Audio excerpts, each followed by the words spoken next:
My neighbour in Canberra just called me, and she's an elderly woman, and she migrated to Australia from Corinth or Corinthos in Greece, and she is 84 and she absolutely loves cooking, and we've been very, very fortunate to have such a lovely neighbour.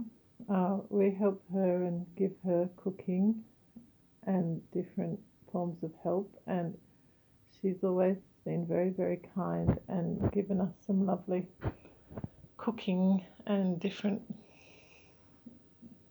just, different gifts of food generally and garden produce over 23 years. And tonight she called on the phone, Tula, and she said, I've got some spinach feta pie.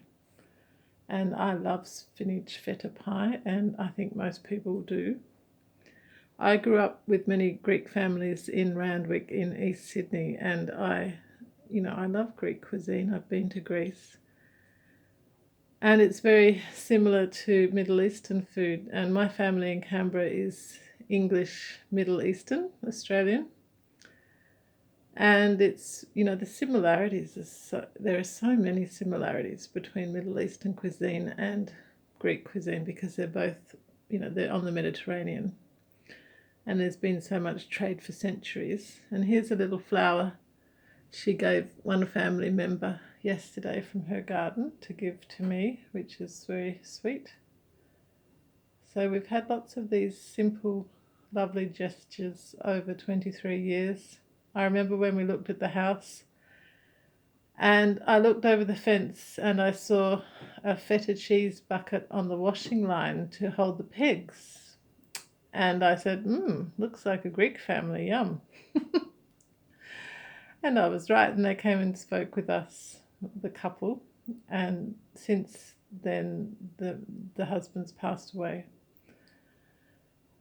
So we are good friends with Tula, and she's very sweet. And, being an Arab Australian Anglo family, it's very interesting how the Greek cuisine crosses over with Middle Eastern cuisine, and there are just so many similarities. It's amazing, and there have been a lot of chats about that.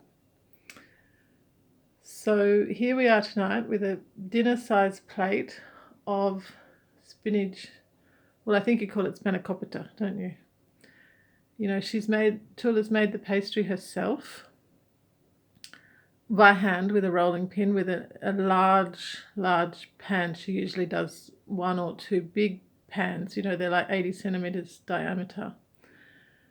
And often she'll grow the spinach herself. And it's just been so lovely. And where would I find this in a restaurant, made like this? It's wonderful. Once I was in Sydney and I missed her cooking, and I looked up the pasticcio, the bechamel with cinnamon or nutmeg with pasta, and I couldn't find it easily. And in a restaurant, it's $30 for a slice or $15 takeaway, and you have to drive 40 minutes across Sydney to find it.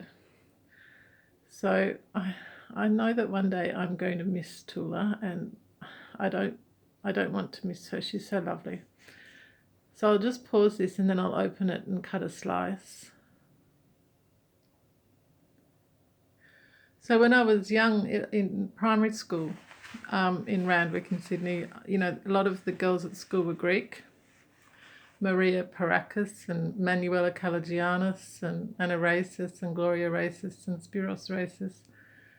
And we used to go for birthday parties and have lovely food at birthday parties. And this is a really nice cultural similarity to how I grew up. And the girls at school used to go to the Greek lessons after school, like Monday to Friday, 5 days a week. And we enjoyed those cultural crossovers when I was young, because Randwick was very multicultural in the 70s and 80s. And it was a treat to grow up like that. And when I moved to a suburban high school on the Central Coast, it was a bit of a culture shock. And I was often happy to move back to Sydney when I was 18. So that's a lovely spinach and feta spanakopita, and that will be a beautiful surprise for people when they come home.